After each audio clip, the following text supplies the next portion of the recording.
to you from Las Vegas as we get ready for another massive card this weekend at T-Mobile. Let's welcome our final guest of this broadcast to the program. Back to the program, Josh Emmett. How are you?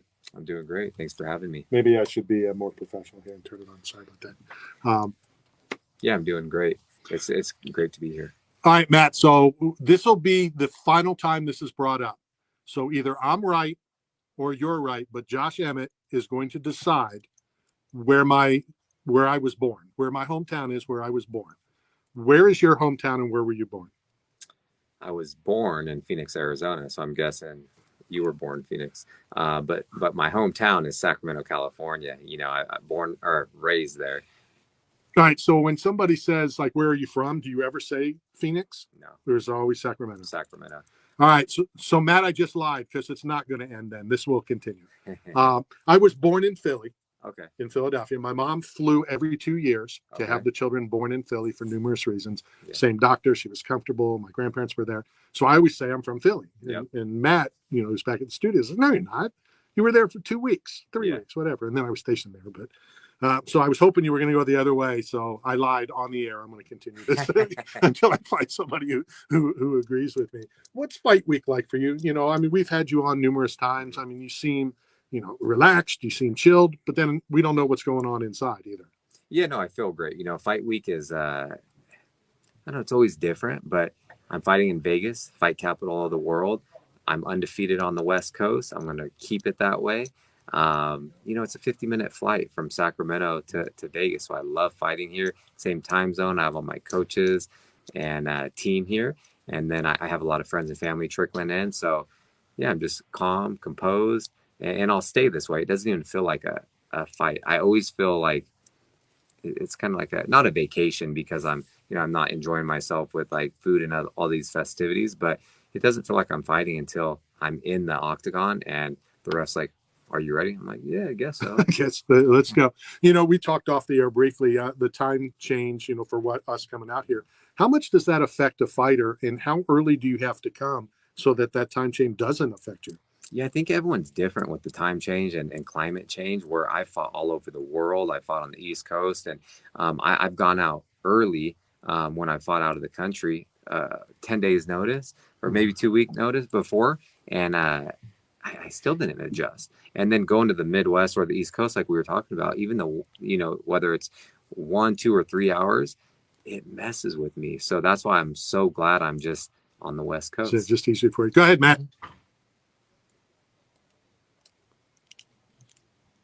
Okay.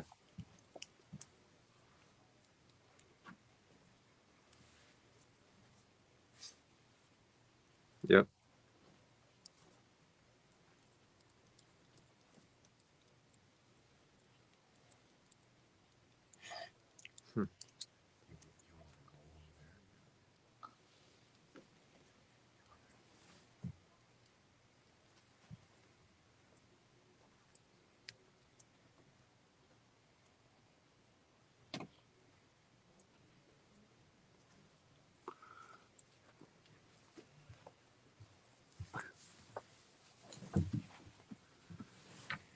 Yeah. Cool. Matt, I'm just going to correct you real quick. What I've always told you is you don't publicly cheer. You know, you're able to cheer, you know, just not publicly. So that's all I'm going to correct you on that. No, I appreciate it. Thank you so much. And yeah, have fun at that boxing event. Yeah. All right, buddy. Take good care of yourself. Hey, how is your fight plan, the way you approach a fight changed through the years? I mean, you've been at this for quite some time now. How has it evolved? We'll put it that way. What's changed? Have you made many changes? Yeah. I'm always trying to learn as much as I possibly can because the sport of mixed martial arts is still so new and the next generation is constantly evolving. So I need to stay up to date with, new techniques and things like that. So mainly it's based on my opponent, whoever I'm fighting. Then I bring in different training partners that can somewhat emulate my opponent. And then we just work around like what like my capabilities. And, I know if I just go out there and perform the way that my coaches know I can, and I know I can, and my friends and family, like there's, if I'm on that day, no one can beat me. So not necessarily how has things changed over the years? How has it changed over the past couple of weeks? Oh, yeah. Now you get a new opponent. How has that changed? And I know this sounds stupid, but it's a serious question. Mm-hmm. Is it also good to get a new opponent, this close to a fight? Meaning, you're tired, you're bored of looking at the same guy and thinking of the same guy. Does it kind of rejuvenate the last couple? I don't know when the official announcement was, but does it kind of rejuvenate training camp that now you have to adjust and start looking at a different opponent?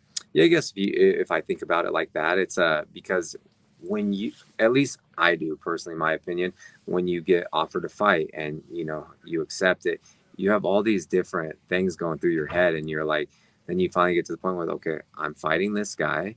I have a plan, all these type of things. So I've been training for a world-class striker for the last like 8-9 weeks. And then all of a sudden it's a complete 180. And now I'm fighting a world-class grappler. But all those emotions and excitement, whatever you want to call it, they do come back and they resurface. And then I'm thinking like, oh shit, now I got to do this and this. And he said shit, by the way. You saw the shit on the computer. But there's a lot of things that go through your head. It's like fighting is a mental game. Physically, yeah, it's physically, but it's a mentally grueling, grinding sport. And I feel like that's one of my greatest attributes is being mentally strong. So I just kind of address what needs to be addressed, and then just keep moving forward, Right. One one step at a time. And it does kind of excite me again. Like, even though it's been a 10-week camp, and at first I was like, damn, I knew I was going to fight regardless, but it's just, I'm always ready. So it's the same thing that I say, like, okay, if someone breaks into your house, are you going to be ready to go protect your family at the front door? I know I will be. Sure. So 10-day notice, hey, that doesn't faze me. Right.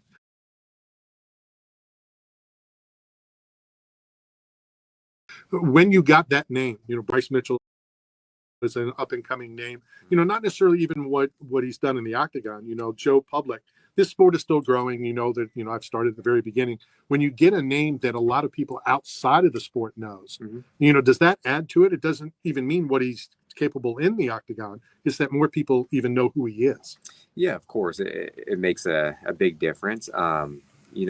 Bryce Mitchell is a talented fighter. He's a world-class grappler, and he's good everywhere too. But that's like his bread and butter. Yeah, it does make it.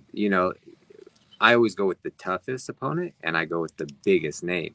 I was offered a handful of people, and I went with the toughest, biggest name, and that's Bryce Mitchell.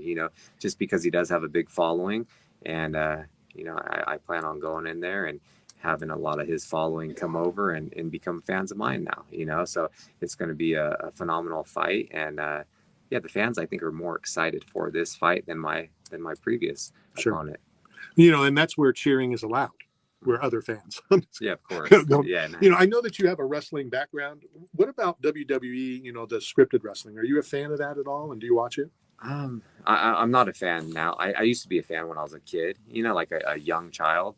I remember at Arco Arena in Sacramento, they tore the arena down now, but I saw Hulk Hogan and the Ultimate Warrior wrestle in the WWF back then. And my favorite wrestler was always the Undertaker. So I love the Undertaker. I don't keep up with it anymore. But if you tell me a big name, of course I know who they are. Yeah. Well, it's funny because when you talk about the scripted type and it's really unscripted when you get in there. Did you ever take anything from the WWF or any of those and use it in your fighting? I mean, like as far as like technique, definitely not, but entertainment. You mean you've never done a leg drop, a Hulk Hogan leg drop? Maybe we'll try it this time. I'll jump off the top of the cage if they don't DQ me. Okay. But yeah, no. As far as the entertainment standpoint, it's like I've always just been the same. I'm the same person. I'm just gonna be who I am, and it's like I know the people watching the sport do enjoy like all these like gimmicks, and different people have different personalities and stuff like that. Yeah. And maybe that would have benefited me a lot more if I just some guy off the rails, just doing crazy shit, like maybe I would have a bigger following, but I'm just going to be, just who I am. And it's like, I don't know what the people are going through that I'm fighting. So I'm like, we're all trying to achieve the same thing, I believe, provide for our family, and for me, try to become a world champion. So I just keep working towards that. And I'm not going to be someone I'm not. I didn't go to acting school. I'm not going to be some character when the cameras come along. Ron mentioned script, WWE, WCW, all that is scripted. I always get a kick when an athlete says, well, my game plan is, and I always ask this, how can you have a scripted game plan when you don't know what the opponent's going to do? Yeah. I've had people say, send me a list of your first 10 questions. I'm like, I don't know my second question till I know the answer of your first question. Mm-hmm. So how does that, you have a game plan, but it's only if everything goes the way you're planning it to go. Of course. And that's some of the things with even journalists and stuff, or if I'm doing an interview, they're like, I'll send you the stuff. And I'm like, you don't have to, because I'd rather just go on the fly. Like I'm not going to type it out and do these type of things, which some people do need. But as far as game plans, I used to just go in there and fight. A fight's a fight, because I feel like if you do have a certain game plan and like you said, you can't execute it, then you may get in your head. But as you get towards the top, you're in the top 10 in the world, top 5, you're finding the top 3 guys in the world. That's when you break down so much film and we come up with a game plan, because there's a lot of tendencies that fighters do continue to do over the length of their career that they will not correct in a 8 to 10 week camp. So when they do make those same mistakes, then you hope to capitalize on it. So that's, at least we do have game plans, but we can adjust on the fly. We can switch some things up. If this isn't going right, then we go to, plan B and so on. So we do come up with a good game plan, so to speak, but it's but yeah, we just got, at the end of the day, I got to go in there, I got to fight, impose my will, and just be just in his face the entire time. What's going through your mind? You're walking to the cage, I'm sure you're thinking of something, or not thinking at all. Now the fight starts. Are you thinking? Are you just flowing? Are you not thinking? Are you trying to think? What's running through there? Yeah, I think with fighting, it really is. It's crazy, because it's like when I'm walking out, it truly is like the modern day gladiators. I'm walking out and these people are insane. They're all drunk, screaming, kill him, rip his head off. You're just like, man, what the hell is wrong with these people? Like, this is wild. I couldn't imagine being back in the gladiator times. But I have a lot of things going on, because it's the uncertainty. Like, I put in the work, I'm so prepared, but you don't know what's going to happen. It's like speeding, a Ferrari into a tree with no seatbelt on. You hope the best turns out. But once I get into the octagon and the bell rings and we're fighting, that's the only time that it sounds crazy, but I'm at peace, because I'm living in the present. I'm not thinking about the past. I'm not thinking about the future. I'm thinking about the opponent in front of me. And it's not euphoric, but it's just like the only time I'm living in the present, and I'm not thinking about anything else. So I feel just at peace, as crazy as that sounds, when I am fighting. I know this is your job, and a lot of times you fighters say it's fun. Is this fun? No. Or is this? Yeah. No, I'm never having a good time while I'm fighting. I love the lifestyle. I love living a healthy lifestyle, being my own boss, work hard, play hard. But I am not having fun while I'm fighting. There are people that are having fun, but I think they have a little bit of a screw loose, if you are. But yeah, it is work. I'm just going in, I'm clocking in, and then I'm clocking out. I'm going to get my check. Like, Checks. Yeah, checks. I'm going to get 3 checks. But I also, I don't know. I do enjoy everything about it, but the fight itself, everyone's like, are you excited for your fight? I'm like, you excited to go get in a car accident? No. Yeah. What would you be doing if you weren't a professional fighter? What interests you? What would you do? Yeah. So since I was a young child, there's 2 things I wanted to do since I was young. I wanted to be a professional athlete, not thinking about fighting. It was either basketball, football, but got older, stopped growing. So I knew that was out of the question. I was trying to think of a funny way to say that. And then a police officer. I've always wanted to be a police officer. Growing up was a little challenging, and I wanted to help families with what my mom and I were going through. So that's only the 2 things I've ever wanted to do. And I was going through an application process with the police, and there were some budget cuts at one point, and then I've been pursuing this for a long time, and I'm glad that the way things have gone, because I truly believe everything happens for a reason. And if I was not fighting, I'd probably be a police officer, or if I got accepted into the academy because I passed everything, I'd probably be doing that, and I would not be fighting, because I would have quit MMA. I was already, I was like 7-0 or something as a professional, not in the UFC, but as a professional athlete. So I would have gave it all up to do that, and so I'm well, they're both like, both of those professions that you mentioned, that you're on the edge. Yeah. It's like, really, it's fair. It's I don't know which is more difficult, because you never know what's going to happen, especially as a police officer, being called every day. You don't know what you're going to face. Yeah, you never know. I would say fighting's safer, because you never know. It could be your last traffic stop, Yeah. and you don't know. And I wrote a thesis in college on stress and motivation and policing, and did a lot of research on it and things like that. And it is, so many different issues, like health issues and hypertension, a lot of things that go on with it. So at least I'm in a controlled environment, whereas they are not. And it's I would choose. Interesting. I know this is a bad week to bring it up, but I did hear you say that you're a foodie. And I know a lot of times you don't want to talk food this week, but if it's cool, talk about being a foodie. What do you like? What do you not like? What drives you food wise? Yeah, there's really nothing that I don't like. I do not discriminate. No, but I love everything. And not only just going out and eating like bad stuff like a lot of people do. Like my wife and I, we really do love like a culinary experience. We like going to like fine dining and high-end restaurants. We love our red wine. We love, our whiskey and bourbons. I do. She likes, tequila. But like I just, we have a great food scene in Sacramento as well. So I always tell people, you tell me the cuisine that you're feeling, and I have a spot for you. We've traveled the world. It just depends what I'm feeling like. But have you ever done any of those cooking classes where they have you? Yeah, we always, when we do travel somewhere, we like to kind of dive into the culture.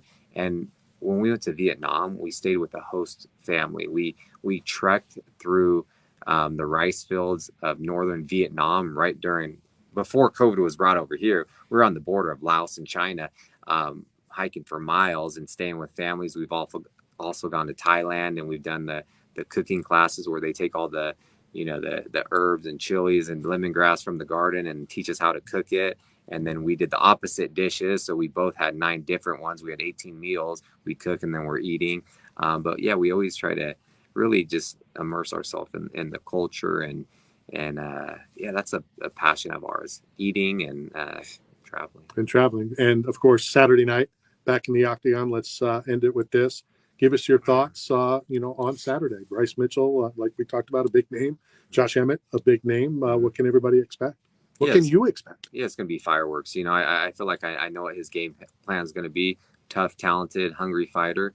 But I'm getting my hand raised on Saturday night. Whether it's knockout, it doesn't matter how I win. I'm going to find a way to win, and I have that no quit mentality. I will win Saturday night. That's it. Have fun on Saturday. We appreciate your time.